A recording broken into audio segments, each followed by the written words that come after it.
And I think, yes, we are being live streamed now. So, oops, got it. All right, here we go. Here we are. All right. Good afternoon, everybody. It is Angie Atkinson, and I'm here with the lovely and talented Elise Colucci. Elise, Hello. welcome back. Thank you. Who, by the way, just had grand puppies. I'm just saying. All right. Well, the only reason I say this is because one of our, that's such a cute word, one of our moderators has a grand dogger. It's the cutest thing I've ever heard. Okay. that's her right there, Chris. Hey, Chris. Okay. Anyway, so today we thought we would talk about weird things that are triggered, that we are triggered by as survivors of narcissistic abuse. Now, before we get too carried away with all of that, let me tell you this real quick. Peek down in the description if you would like to know how to get in touch with us, how to be invited to these streams 5 minutes before we start, how to get a hold of Lisa's channel, my channel, all these things. Hit this. Hello to my beautiful mod squad, all of them first in the chat today. All right, let's do it. So, weird things that trigger us as survivors. Why are we talking about this? Well, because sometimes when you are going through recovery, it's really hard to find out exactly, like, sometimes you'll be triggered and you won't even know what triggered you, right? And you have to stop and think, right? So now at this point in my life, I'm pretty clear usually on why I'm triggered by something, right? I can usually look at it and go, hey, this is it. For example, recently, and I might have told this story recently, I'm not sure, so forgive me if you've heard it, but recently I was going through some stuff that belonged to my husband, and I found, well, we were going through it together, it wasn't like separately, okay? Anyway, we found this book, and it was called An All About Me book, okay? And if you have ever seen that series, if you were born in the 70s, or I don't know about the 80s, I was born in the 70s, don't judge me, or mid 70s. Anyway, my point is only, okay, I'm falling apart today. My point is only that there were these books like in the 80s, and they were called All About Me books. Lisa, have you heard of these? All About Me. Okay. Well, these were books that I'm too old. Yeah. Oh, she's too old. Stop it. Okay, she's not, but maybe that just wasn't over where you were. Anyway, where I lived and around my area, the All About Me books were books that somebody could send off for. They'd get like they'd find a form in a newspaper or magazine or something, or they could call a number and they'd send them the stuff. Basically. Oh my gosh, yes, I remember these. Yes, go on. Okay. Yes. See, I knew it. But I never got one made by me for me. Nor did I. And I felt some kind of trigger when I found this book. Yeah, I mean, they would fill in, like, it'd be like, Angie walks down the street and she sees the mailman and waves hello, and then so your name's inserted into the book. Right. And they put like your pet's name and your friend's name, and you know. And so you feel like you're part of a book. And I didn't have one made about me, but yeah, others did. Yes. And so for me, this book was a big trigger because not only did I, right? Not only did I not have one made for me, but I really wanted one made for me. And that's dumb. But I guess it's because, you know, where I was I felt I wasn't seen. And if I was seen, it was never good. Not a lot of validation. Okay. Yeah. So I see the book. I am looking at the book and I'm like, oh, I couldn't even open it and read it. I literally started like a little baby crying. My husband was like, what's wrong? You know, so I explained to him, it was fine. And I worked through it, right? But what my point is, a lot of people, and of course he knows the whole story and everything. It's not like he's in the dark, but it didn't occur to me that I would be affected that way, much less him. And I'm like, mostly pretty okay, right? So I wonder, question number one, does anybody remember those books besides Lisa and I? And if you remember them, put like a yes in the chat, okay? If you don't remember them, say no. Just because I'm nosy and I'm curious. Okay. Secondly, I want to know, oh, Chris does, yay. Secondly, I'm interested in knowing if you have had weird triggers yourself. Lise, how about you? Have you had weird triggers? I've been sitting here trying to think about it. I'm sure I have weird triggers all the time. Like, right, it's hard to say. Oh, I'm so sorry. My recall today is not fast. I told her she was up all night with grandpa. I was up all night. So I'm like, yeah. So cute. Yeah, something's triggering all the time. I don't know. Yeah. I do know that when they happen, I mean, it really could be anything. It doesn't matter what it is. When they happen, you're sort of thrown off because it's not it's not a trigger like an obvious thing. So maybe, yeah, it's something that you're thinking, why does whatever, why does the smell of oranges on Thursday when I'm outside trigger me? It's a very, very specific, random kind of stuff that feels really weird, and you don't even really know you're triggered sometimes. You'll just have this reaction and you're like, why does that trigger me? Yes. Like Ellen says, anyone stirring her coffee way too long, clink, clink, clink, bothers her. Yeah. I mean, that is, so guys, if you have a weird trigger, throw it in the chat if you're comfortable sharing it. It's strange. And Ellen, if you know why that triggers you, I'd be very interested in knowing. Yes. Okay. Oh, Amanda has showers. Showers, yeah. And sorry, Amanda, I'm sorry. Yeah, Adrienne said she has some triggers as well. She knows her biggest one is when men yell her name when that person is angry or very, very aggressive. Yeah. Well, that's yeah.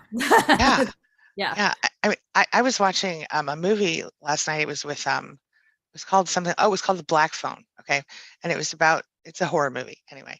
But at the beginning of the movie, and this may actually be, to be honest with you, this might actually be a thing that is meant to trigger people. But there was a scene where the father was spanking the child, and I felt it was too aggressive, and he was yelling and screaming and whatnot. And I was a little bit triggered because it looked a little bit too familiar to me. And my husband was triggered in a different way. The man was yelling and screaming, and that bothered him. And he was like in the next room, like, could you turn that down? I'm really bothered. But anyway, it was interesting. So that I think is a more obvious trigger, if you've been through any sort of physical abuse, the yelling, something that's But Kit, this is an interesting one, Kit Rivers, and I fully feel ya. Baby talk when not directed at an animal. Oh, baby talk when even directed at an animal. I mean, to an extreme. A little bit's okay because like a little soft voice. A little soft voice, or your voice might go higher or sweeter. That's fine. But when people, oh my gosh, I heard a woman on a trail while I was walking, baby talking her kid as if the kid was never going to learn English. Like it was only ever going to learn baby talk, right? And then baby talking the people. So she's baby talking her kid that something, I'm not going to demonstrate it because it was super triggering to the point where I wanted to turn around and like take a different route. And then she turned and looked at me and she said, "Is your doggy friendly?" No. Are you serious? I said, yes, but we're not stopping. Good for you. Because you know what? I'm not here for that. And That's terrible. And she's like, "Oh, honey, that lady's busy." I'm sorry, I had to do a little bit of it. But really, it wasn't just annoying, it was triggering. And then, yeah. And it's the sweet talking narcissist. It just triggers all of that. Yep. See, I totally feel you there. And I'm going to tell you something just related but off topic for the main thing here. I talk to my children like adults from the time they were newborns. Sometimes I talked a little softer than, but like I'd be walking through the grocery store with them and having them in those little things you wear.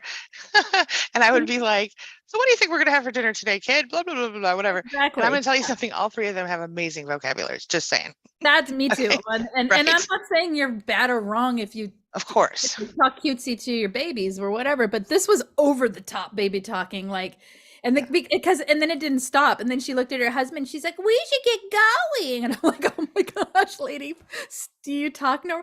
Oh, no, that's right. Then somebody else walked by and she goes, "Do you know which trail is blah, blah, blah?" Like very like, I like it. It just changed. She changed when she needed to talk to other adults. She thought you were not another adult? Oh, because she was relating me to the dog. Okay. She wasn't talking to me. She was basically telling me, "We're going to pet your dog." I don't even talk to my cats that way. I talk to them like people as well. They even know their names. Yeah, it was just, It's crazy, Lisa. I can't even. That is an experience that would, okay. Totally with you on that. Wait a minute. Zmibo. I'm sorry. I know. Must say Jazz. Hey, Jazz. Says a toxic supervisor's presence is triggering. I think that for me, any toxic person can be a trigger in different ways. You know what I mean? Anyway, okay. Do you have, oh, and then Audrey says, Cincinnati, the entire city. Why, Audrey? Tell us why. Is that where you were when this happened? Or well, that would make sense if it was, yeah. Oh, Peggy said she saw the movie. She's torn between laughing and vomiting from cringe at the baby. I could demonstrate the whole thing. I mean, seriously, I think you should. I had to. No, I'm not going. I came home and I had to like get it out. I had to tell my kids. I'm like, oh my gosh. Like, and I really try not to judge people. Right, of course. I don't care. I mean, there's like more energy than it takes to judge people most of the time for me. But this is like such an extreme. It was so triggering. And I'm like, does she even know how icky I feel now? Yeah, that is not oh, yeah. Anyway, wow. I won't. Yeah. Ex roommate who would okay, go ahead. Sorry, you were reading something. Oh, you go ahead. I am just out of it. Let's see. Okay. So we have one from, let's see. Whoa, that was weird. Okay. Tracy says people chewing loudly. Oh, yeah. Her mother is narcissistic. Mother is very dramatic and loud about sheets. I have seen that actually, Tracy. Loud, whether they're being loud about what they're eating or like that. You know, when they're making a lot of just mouth noises. I have issues with mouth noises. I don't know if y'all know. A lot of people do. A lot of people, yeah. I mean, I'm not like going to freak out and act crazy, but one thing I will never do is listen to any ASMR. Oh. And no disrespect to any ASMR creators. I know it works for some people. It does create sensations in me, but mostly sensations of anger and wanting to hurt things. I'm just kidding. But really just anger, frustration. I don't like that sound. Because I'm sorry for doing that, but that's what they do. With a better microphone. Okay. No gum smacking for you, right? Hates it. It's a no. Okay. So Peggy, I want to talk about this real quick. Saw the movie the scent. What is the scent of that star-shaped spice triggers me? Do you mean like star anise? Yeah, I think that's what she's talking about. Yeah. Scents are a good one to. They are. They're the fastest route to your emotions is through your sense of smell. Isn't that strange? Yeah. And that's why you have to be really careful, I think, too. Like, because they can be good and bad, right? Because, like, for example, my husband's mother, she was amazing. And she would wear Clinique, I can't remember the name of it, not Happy, an older, form of Clinique. You know what I'm talking about? It's like, that doesn't matter. Anyway, it smelled like a certain thing. It smelled like her. And so, like, everything that I've, like, every time I smell anything close to that, I think of her. It's a good thing, you know. Ooh, I have a weird one. I have a really weird one. Okay, it's a sound one. Oh. So, you know, on public broadcasting, how there's that, it's always the same voice, no matter where you live, they make their voice the same. And they tell you about who's sponsoring. This is brought to you by such and such of the such and such community. And and they do that little nice voice. That gives me the feeling of morning sickness. I get triggered back to morning sickness, being pregnant. But that, when I first realized, I was listening to that and I'm like, oh, I'm so nauseous. And then I thought, oh my gosh, that's how powerful triggers are. I was thinking about like, again, it's totally unrelated to anything toxic, but that is how powerful our brains are with these triggers. It really, it really is. Yeah. Oh, Amanda says that showers trigger her because she is scared to get in because she was always afraid of what he was doing to her by trying to sabotage her, you know, while she was busy. Like, so I think what she's saying is, I missed this. I assumed incorrectly. I don't know if anybody noticed that or not, but I assumed it was something from childhood. I'll just say that. But she's talking about with her, I assume her ex. That makes so much sense. Yeah. Oh, yeah. And even like sometimes just misspeaking, right? Or like if you say certain, people say certain words to you, or that's certain really triggering to me. Yeah. Yeah. Oh, yeah. Well, I have a former client who is now very happily married to a non-narcissist. Everybody clap for her. She's not here, but I'm telling you anyway. But she ended up actually like she had a thing with her mother. Her mother would always say, "Who are you trying to impress?" Right? Anytime she tried to do anything. I mean, this girl was an amazing, gorgeous doctor and had no, like, didn't believe that she was worth anything. It was crazy. Anyway, So one day she was going to take out the trash or something, or pick up the package or something, and she just put her boyfriend's shoes on, who is now her husband. They, and of course they look funny, like clown shoes on a little tiny person. So she put his shoes on to walk just a couple feet down the hall or whatever. And she said that he laughed and thought it was cute. And he said, "Who are you trying to impress? Because obviously you're not trying to impress anyone. Clown shoes." And it was supposed to be funny, but it caused a horrible trigger for her because he had no idea, of course, but because that phrase was one that had been used on her so often, and that's a silly, not too, yeah. No, it makes sense. And then there's Kathleen R. I like your question, and I was just thinking about this as Angie was talking because I'm getting all filled up like feelings of agitation from thinking about triggers. Can we talk about what to do when we're triggered? Yes, I think we should talk a little bit about what to do, and that there is hope. And here's the thing with that story that Angie just told about how there's this thing that's repeated over and over that becomes a negative implant in someone's mind. And then someone innocently says the thing. We can't expect the world to know our triggers, walk around protecting us from our triggers, all of that. We don't even know we have them sometimes until someone says something. And then we're reacting to them, and if we're lucky and self-aware at the same time, we catch it and we don't lash back out at them. So when that happens, it's an opportunity to heal that trigger, or at least recognize it, learn to laugh it off on some, if you can, learn to, like in that case, clown shoes, that would be, maybe she can, maybe she can't, maybe he needs to know not to joke with her that way. And we work through it. Yeah. And there's ways to work through it. And so let's talk about what do we do to work through these things. Right. And we're going to do that first. Really quickly, I have 2 more comments I have to address because I totally, okay.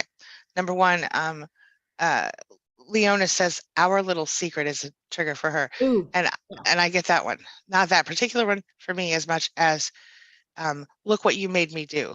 That's the one I hate so much. And I'm mad just telling it to you right now. So we'll move on. But I had to share that I do understand that one. And Audrey said, did you notice the sense of smell is the only sense of all 5 that automatically is considered negative? Even saying that smells is said in a negative context. Yes. And I just wanted to share that. But also one last thing, and this one is moving right into how we deal with triggers, okay?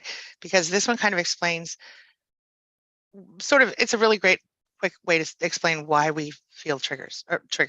And it's from H. Mogan. I'm sorry, Mohegan. I'm sorry if I said it wrong. It says, every experience the mind and heart go through, whether they are positive or traumatic, get immediately recorded in our being and beyond at the atomic level, which there's so much truth to that on so many different ways. And yeah, that's why we're triggered. And of course, we recall things, whether we like it or not. When we hear, like Lisa was saying, hear certain sounds or smell certain smells, and obviously phrasing and whatever. So yes, I just wanted to share that. Okay, so let's talk about what. Oh wait, I'm so sorry. I see Fender Girl saying, or Fender Gal, sorry, certain people trigger her, and then I see from Cassandra, and it's like a visceral reaction. I get that. And then Sandra, wait a minute, Cassandra, hello Cassandra, thanks for being a member, says a trigger for me is if people who talk to me in a tone of, you need to do this in an annoying manner. Oh my gosh, yes. Unsolicited firm advice. Yeah, that's like they're authoritative toward you when they have no right to be. So it's judging. It just is. It's yeah. Yes. And Peggy says that I hear you, Bonnie. I hear you. Peggy says that oh, wait a minute. Oh. Peggy says for her, always giving a second so that she doesn't have a reactive response. She gives a second before she waits to respond, and then she counters it immediately in her head to counteract any psyops. I think that's very smart. Very smart. Monica's is good too. I'm triggered when I'm unjustly accused of something I didn't do, and accused from others through gossiping about it to others. That sounds a little more like being re-traumatized than triggered. Yes. Yeah, right. Very good point. Tell the difference. Tell them the difference. Well, the difference is it's actually happening again. It's actually, a trigger is not happening. It's a remembrance of, by something that looks like, smells like, tastes like, is sounds like the thing. In other words, it's an it's almost like a dog whistle from the past. Yeah. And you can walk by trees when they're turning a certain color and be triggered back to a memory. So it's a trigger Right. back, something that's happening that is actually unjust towards you again. Right. Is re-traumatizing you, is, you know, it's offensive. Right. Yeah. Uh-huh. Yeah, it is. Yeah, and I think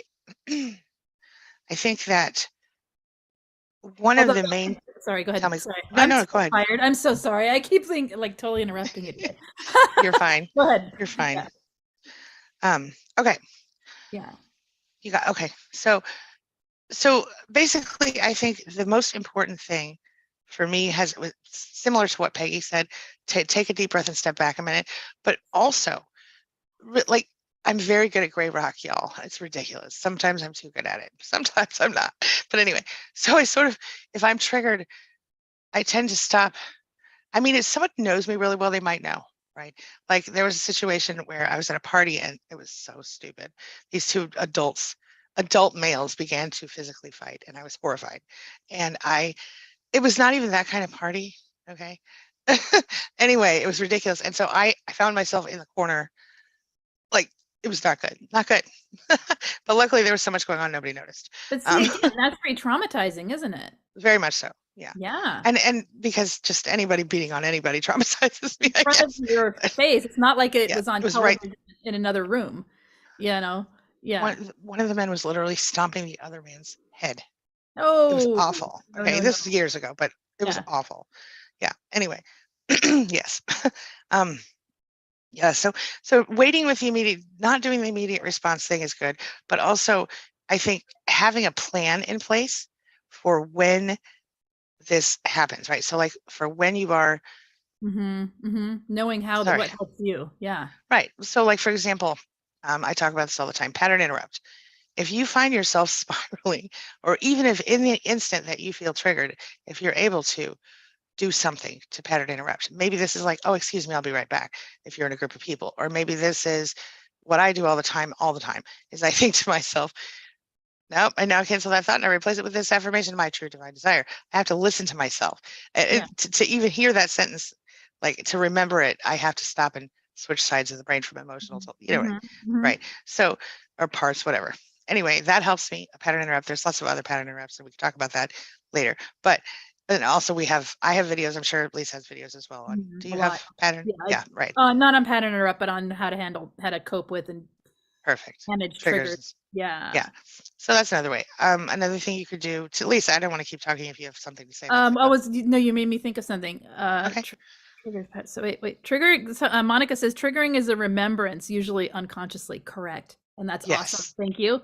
Yes. Triggering is a remembrance. What happens when you're triggered is called an emotional flashback. That's right. So, and when you're in an emotional flashback, you are in fight flight again. Right. This is why they say C-PTSD. Yeah. Yeah, exactly. So you see the cycle, right? And only the difference is there isn't something chasing you. There isn't a toxic person chasing. That's metaphor, right? There isn't something actually harming you. If you're being re-traumatized, Angie's fight description, or somebody, accusing you of something you didn't do, then you're actually having to cope again. You're having to cope and use different skills. When you're triggered, I saw a car that's the same color as my ex's drive down a street in a town where he doesn't even live. Yeah. Right. That's just me being triggered, right? And then it throws you into an emotional flashback. And then so in that case, it's recognizing that you're in a flashback, telling yourself you're safe. Yes. If you are, make sure you are, before you don't lie to yourself. That you're safe, that this thing is not actually happening, recognizing your emotions have a place and that you can deal with whatever it was that it brought up. And then there's all kinds of things. Getting back into your body is a big one to me. So like, I don't know about you, but when I'm triggered, I'm thinking of one. So this, I can't tell. There's someone I saw, and it triggered me because they're not a nice person. But they didn't actually do anything. Does that make sense? So it's kind of a trigger, kind of sure. It's sort of a combo, and it was really hard to stay in my body. I was getting really silly, and then getting really agitated, and then getting really like like all over the place, and really hard to. I had to work to get back into my body first. I Because totally I get that. float away. I float out, you know? Same. Yeah. Yes. And that I think is for me, okay, I can't say for you. For me, what I find that to be when I go that way, when I start to just like, ooh, I'm gone, it's because that's how I coped in these toxic relationships. I can only handle so much, right? And we're all humans here, I think, as far as we're aware. But but when you have somebody that, and you know, how many of you have experienced a narcissist coming at you like they don't stop, hours and hours and hours of just everything is wrong and picking and picking. Yeah. Eventually I can't survive it. I mean, I like start, right. Yeah. So that's when I learned one time, I thought, oh, I'll just go to my happy place. And I started doing that. And then later I learned about Grey Rock. And when I learned about Grey Rock, I thought, oh, that's very similar to going to my happy place. The difference is, and when I say my happy place, I mean out of my head. The difference is that Grey Rock is controlled and going to your happy place is not, and it's not advisable. But I think that's why I tend to at least want to do that in stressful situations right now. I will just instantly stop engaging and I will just literally go in my own head. And people who know me well know that I've done this, but it's not a good thing. I'm not saying it's right. I'm just saying it's a leftover thing. Yeah, it makes sense. And Kathleen, yes, that's what I mean. Disassociate and yes. Yeah. And because what it feels like when I'm like right now, I'm pretty relaxed, I'm pretty calm. I'm tired, so I'm not quite with it. Normally I'm pretty relaxed, pretty calm here. I have a sense of being here. I feel like I'm here. Yes. We're hanging out. I'm like, Angie's right there. You guys are in my camera. Yeah. Same. You know, it's all and it's relaxed, but I notice I'm in the room I'm in. I'm not like checked out, if that makes sense.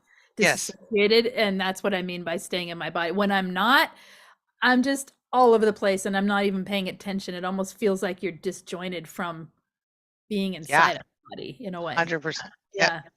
I totally agree with you. I've experienced. Yeah. And sometimes it feels better to not be inside yourself, but it's important. Yeah. It's gotten way better. I mean, like, so when you say, can you heal this stuff? Yes, it used to be like just deer in the headlights, you know, and now I know it's happening and I don't feel it quite as bad. And so what I can do is take some deep breaths, come back into paying attention to my body. Where am I feeling tension from this trauma? From this trigger? Where am I feeling like, where's my body wanting to react? Oh, look, my hands are fidgeting and I'm crumpling the paper that I'm holding. Well, maybe I can set that paper down and relax the fingers a little and, you know, yeah, then that's my pattern interrupt. Instead of using my mind, I will often use somatic things in the body to calm down. You are very good at somatic healing. That took a long way to get there, but that's what I was trying to say. That's really great. Actually, that's a really great point, because something that we'll talk about that later. Okay. But I'm with you. And I think that it is really important. I do tend to go from the head first, pretty much almost always, but I have gotten better at recognizing body sensations. What were you going to say? No, it's good. And I think it's one of those things where, like, if I don't go to my head first, I used to go to my head first and I had to learn to go to my body first because it wasn't working. Right. Totally. And for some people, it's the other way around. And for some people, going to their head first is the answer. So, right. It's different for everybody. Right. So there's like some people say we have a duality, whatever. I think, our conscious and subconscious, I'm going to make it simple. Okay. So the part of me that is conscious, that is talking to you right now, that part of me is kind of like my logical side, I'll say. And then my less logical side, my emotional side, I have learned to literally, I think that's why I don't live in dissociation today, is because now only that part kind of goes dormant for a minute. And so like if I'm feeling upset emotionally, I could still be here with you mostly, if it's not too bad. I'll still have moments. I'm a human, but I mean, for the most part, I can manage my emotions by just like, okay, you go back burner for a minute. Let me look at this like a scientist. I love that, like a scientist thing. You're able to do the flip inside the head, and for some, it doesn't. Like, I can do that, but my body keeps reminding my emotions. Wait a minute, you got to freak out, or whatever. I want to talk to you more about that after this, because I actually have experienced some of that, but not to that same. I think maybe my body just shuts off too in certain ways. We'll talk about that another day. All right. Kathleen is asking if we can talk more about somatic strategies. Yes. And I actually, that's a good idea for a whole video. So I may go do that. It really is. I may do that this week. You should do that this week, and then we should talk about it on the show here next week. Okay. Because I'm sure people have a lot of questions. Okay. Because I have a lot of questions, or a few anyway. Okay. Yeah. I wanted to touch on this one comment. There's a couple of, well, first I want to read this, and then I'm going to come back up to these other two. Okay. So H. Mohegan says, the first stage is to be aware of the trigger and recognize what it's connected to, and then to consciously redirect our attention to a pleasant occurrence. Yeah, I do this all the time. So that the previous memory can be erased and be replaced by the new one. Now, this does work up to a point, which is why I say my affirmation the way that I do. And I think it is very, very, everything you said about being aware of the trigger, recognizing what it is, to what's connected to, yes, 100%. Consciously redirecting our attention to a pleasant occurrence. This works for some of us. As Lisa was just explaining, sometimes it doesn't work for some people. And that's why all of it. Right. And I think I'm very, very interested in, I don't know as much about somatic healing as Lisa does. She's our expert in that. So I'm really excited that we just thought of bringing this up for this week. That's a great idea. And I like what Kit is saying here. I'm feeling in my body when overstimulated from a trigger makes things way worse. Totally appreciate that, because you know what? Yes, it can. And there's ways to work somatically that can help you as well. Because yes, I'm sorry to interrupt. You're right, because your safety mechanism is to sort of detach and disassociate, and it's basically like saying, no, stay here while you feel it all. Right. And it makes a lot of sense to me. And so that's why not for everyone there's going to be a different way in, and sometimes it's working the body stuff when you're not triggered, so that there is a safe landing place inside of you. That is important, and I want to know more about that as we go forward. Can I say something? Yes. Related to that. That might be why I do try to be in the moment as much as I can, and I probably need to get better at the somatic stuff. But anyway, but the body thing, I wonder if she was also physically abused as a child or an adult. Because maybe that's why I was not as an adult, but as a child. You weren't taught your body is a safe place to be. That's right. I did not. I want to say I was not sexually abused as a child, but I experienced some things as a young adult that were absolutely considered that. Well, it's taken me a lot of years to have that be safe, have that feel like I totally relate to what Kit was saying there. Me too. Yeah, totally.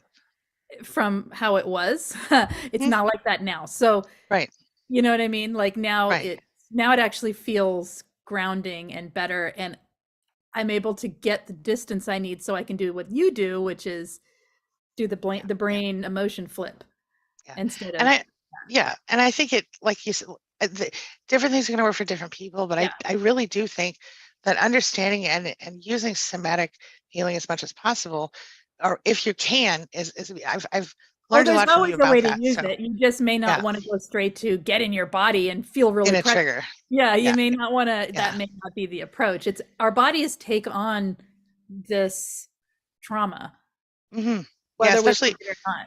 Even when we're not physically abused. Because heck yeah, it's your body, your cellular memory of all of it is there.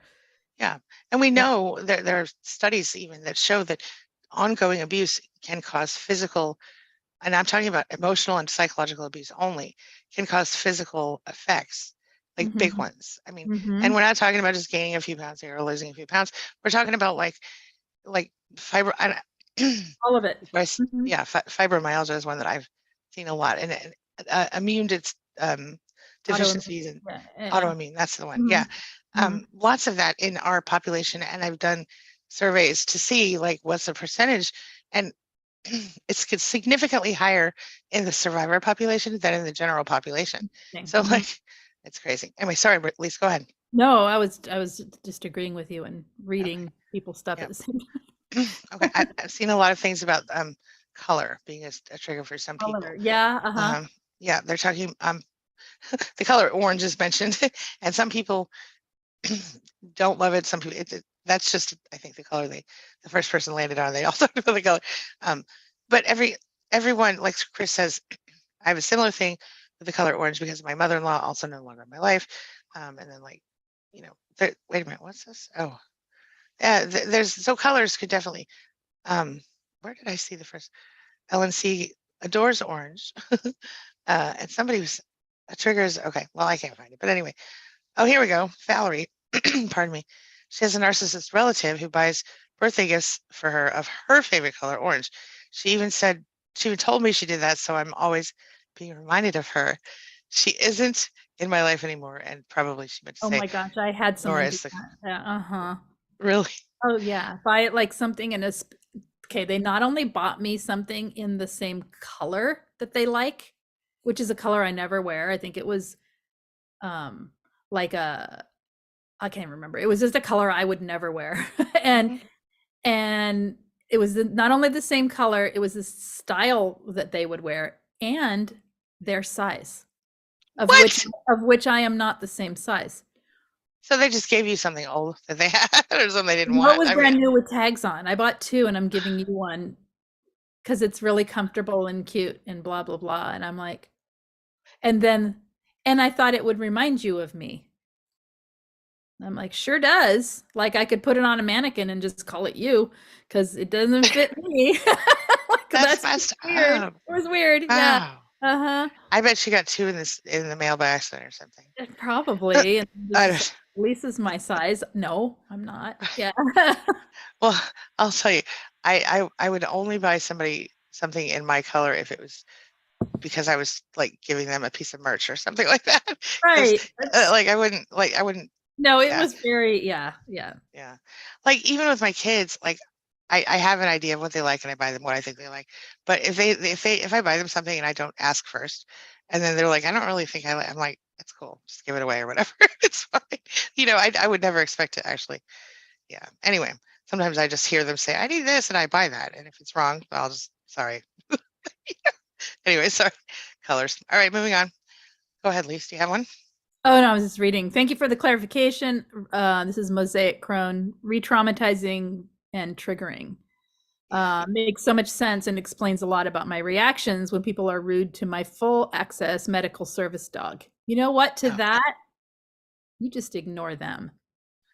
And you say, we're working right now. And they say something, why is that dog in here? Excuse me, we're working.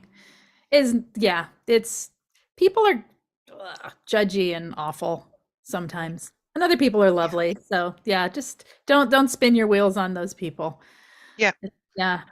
I agree. Now here from also the same person, Mosaic Crone.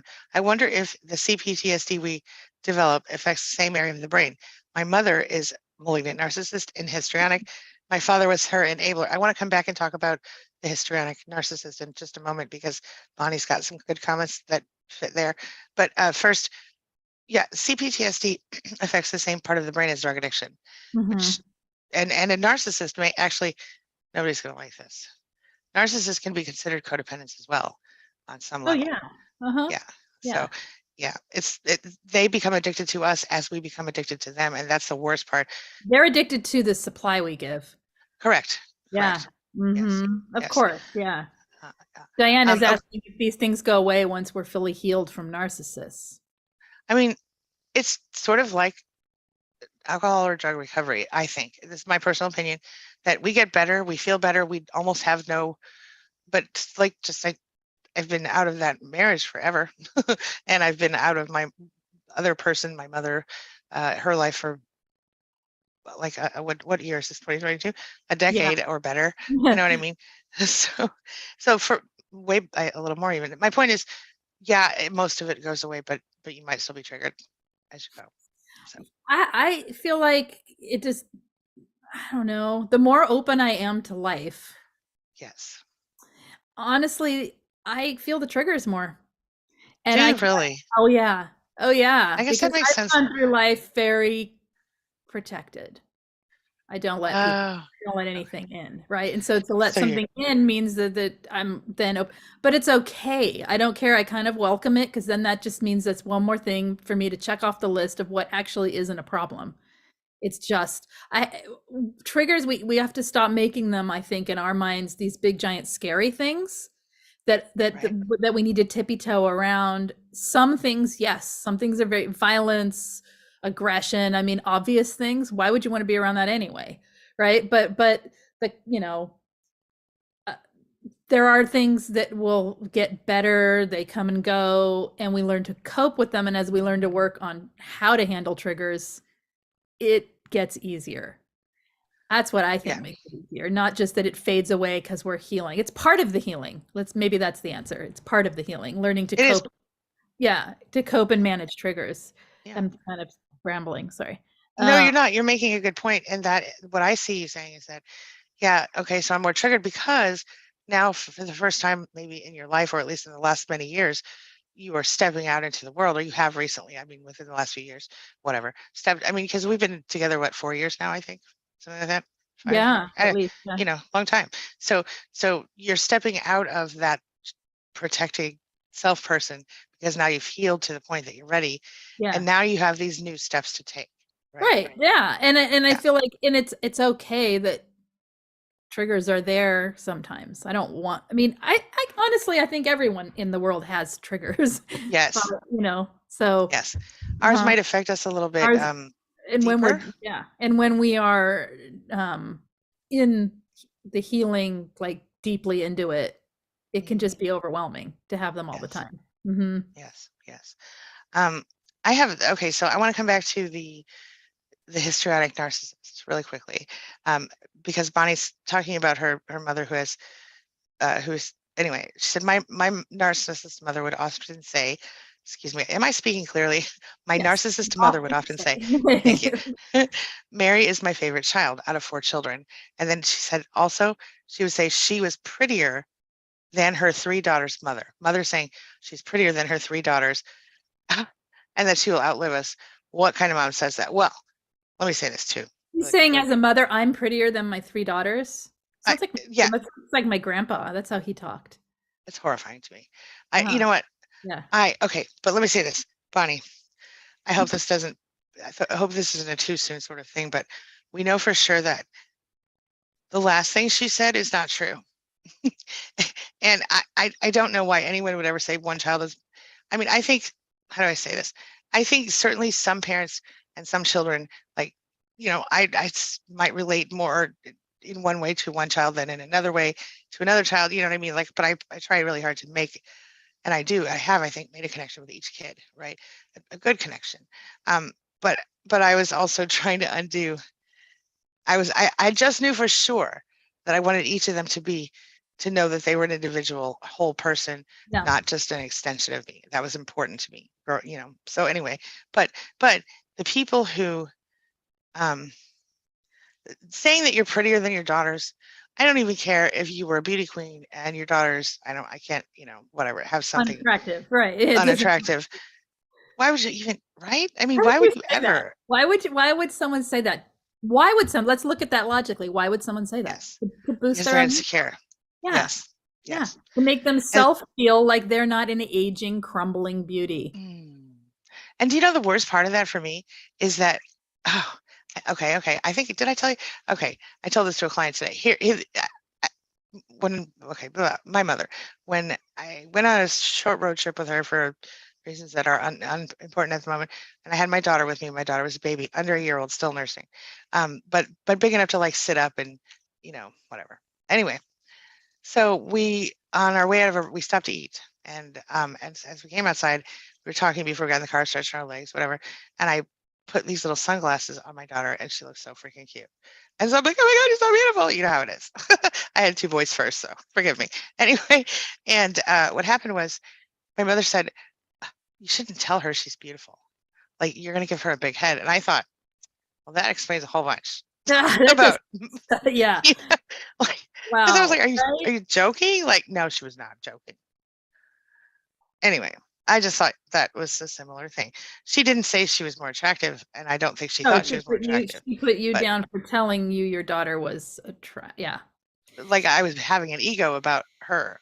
I don't Like, you were yeah, you were. Well, she showed how she parented is what she did. She absolutely did. That's all I'm saying. Don't ever say anything nice about Angie because we don't want to give her a big head. Yeah. Because my head's big enough for the whole room. Yeah, right. And but she was never like a beauty person in general. Like, I mean, I'm not saying she was attractive or whatever, but I'm saying she was never focused on her looks. And so, of course, one of the insults over the years when I was like 16, 15, I can't believe I have a daughter who wears makeup and paints her nails. Are you serious? That's the dumbest thing I've ever heard. Anyway, my point is, yeah, right, yeah. But later she did start doing those things as well. So I'm just saying. Anyway, jealous mothers, not good. Or they say things like, wow, your hair is so pretty. It's just like mine. Which that explains this right here. That can be innocently said. That can totally be said in the, you know what I mean? But when you know what I mean when it's coming from someone who is toxic, it's it's like the only reason you have that is because of me. Yeah. You're amazing. Yeah. Or and the child who looks. Yeah.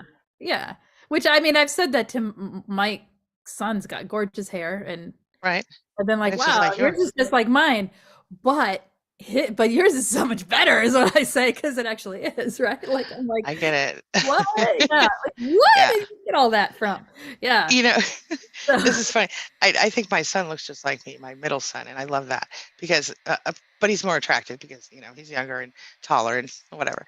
But my daughter in the face looks just like her father, and I think it really played nicely on her face. So I tell her about it all the time. But it's a different way you speak, just like you said. Like, I will say too, different than being like, you have that because of me, and as long as you keep it just like me, then it'll always be beautiful. As soon as you don't, I was just thinking of a client who her own mother would similar stuff, you know, but would, like, if she came out to a party or to an event or something and she wasn't like just perfectly coiffed and made up and etc., then her mother would act like almost like she didn't know her. And it would be embarrassed and ashamed. And this is, by the way, a gorgeous woman. So there's no reason for her mother to act like that. But we'll talk about that all that. Maybe we'll come back to that because that's really the thing about a histrionic narcissist is they are focused on looks. I am not saying mine was a histrionic narcissist. I'm saying for whatever reason, she felt the need to never, ever. And I mean, there's a balance, right? Like, you can't constantly focus on a kid's looks, but you also, I think for me, it would have helped me to hear that my mother thought I was attractive. a little bit, you know what I'm saying? Yeah. But, you know, at least. It doesn't have to be the focus, but it's nice to, you know, you look nice and that's pretty on you, or right. You know, your smile is beautiful, and, you know, even simple things. Little simple things. And I'm not saying, well, I'm just going to drop that. I'm not saying that she was like, I think that at certain obligatory times she would, if I was wearing the dress that she bought me or whatever, you know what I mean? But also, like, my freshman year in college, I got a nose ring, and it, you know, and so I still have a whole lot of say. But anyway, I came home for Christmas break, girl. You would have thought I had tattooed my face. You cannot wear that to church. You know I wore that to church, right? Heck yeah. Of course I did. Anyway. They're all wearing it, so there you go. Right. Well, everybody wears them now. Yeah. It's whatever. But I know. Back then, yeah. Mm-hmm. Back in the day, I was really a rebel. Mm-hmm. Anyway. All right. Do you have any other? I don't even know what time it is. 2:52. Oh, we're getting a little bit late. Okay. Oh, wait a minute. Kit, did you read about Kit, how she was recently, she was getting triggered on a daily basis in a relationship, and okay, did you read that one already? I don't want to overdo it. Don't remember. Okay, well, I think we might have, but she was just basically saying she ended a relationship because she was being triggered on a daily basis, and she said, it's crazy how much more sensitive your triggers get when you're constantly flipped for months. I would say that was probably a smart choice, because I'm assuming that you told that person, right, that they, like, that the trigger was a thing. Like, so if they continued to trigger and trigger and trigger, then maybe that was the right choice to end that relationship. Right. There has to be some level of sensitivity, right? Yeah. Yes. Yeah. Yeah, there's a lot of, okay, so colors. Oh, wait. Ellen says, I can't remember one compliment from both of my parents. I always remind my children how special they are. And that's what I do too. That's the whole thing about that is, and there's a lot of discussion here. We should maybe add this to our list to touch on it again. Don't you think? Mm-hmm. Yeah. Anyway, so my bottom line for just talking about the kids really quick, one last thing. I think what I'm trying to do, and I think what a lot of us are trying to do, is I didn't fully understand this at some point, but I'm sorry. But when you have children, I'm only laughing because of my phone going off repeatedly, and I have to keep it on for a long story. But anyway, none of those people that texted me were the people that I was worried about. But that's okay, because I do worry about all those people in different ways. Anywho, my point is this. I am personally, and I think that's our larger, and I can tell you that is our larger mission at Equity Me. Part of the reason that we are here to try to help survivors is so that they can then create, they can stop the bleeding, and then each generation that goes past them can get a little bit better. Like, I'm not perfect, and I've probably made some mistakes. I've probably made mistakes. I don't really talk like made some mistakes. I don't know what happened there, but I have made mistakes in my life, and with my kids, I'm human. I'm not perfect by any means, but I think the overarching feeling that they each have is that they are an individual, they are worthy, and they are, capable, and that they're worth hearing and their opinions matter, stuff like that. They're a whole person. Pretty simple. And yeah, I think it's pretty simple. So for me, that's my contribution to my bloodline. And beyond, I hope they do better than me. I hope they take it the next step.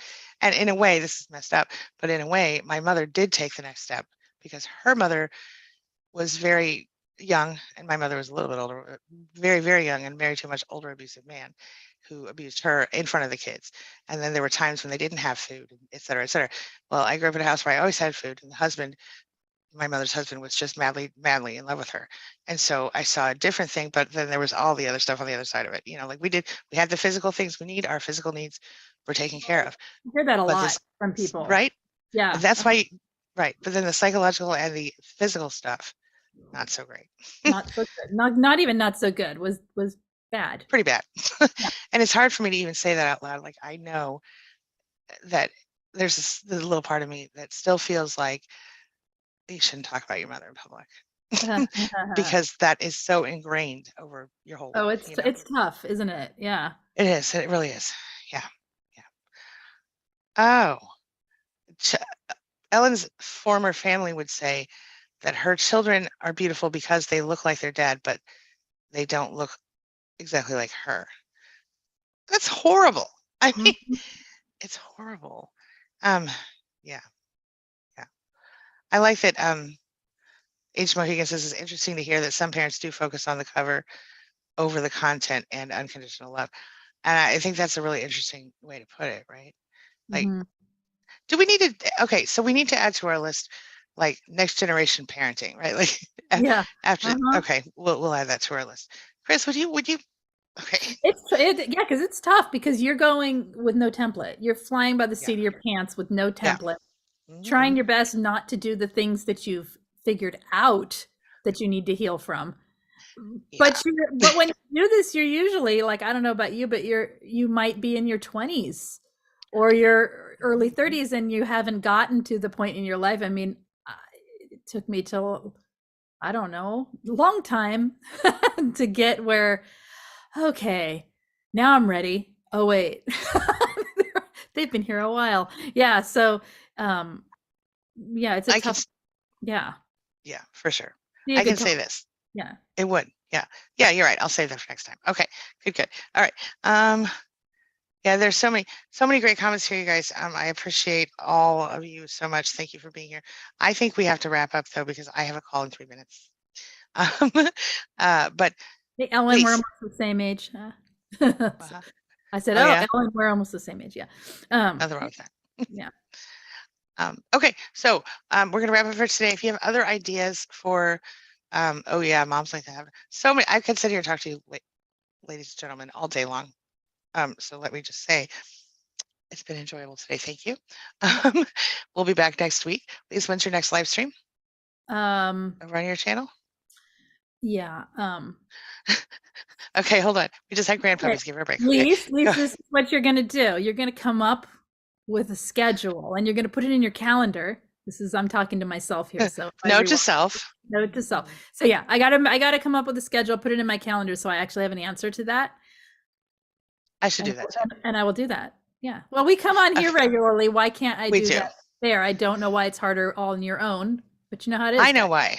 Because it's so much easier to be like, I don't want to. Not today. Not even that. For me, or you're busy, or I let it get busy, and I don't book the time for myself or for this, and I should.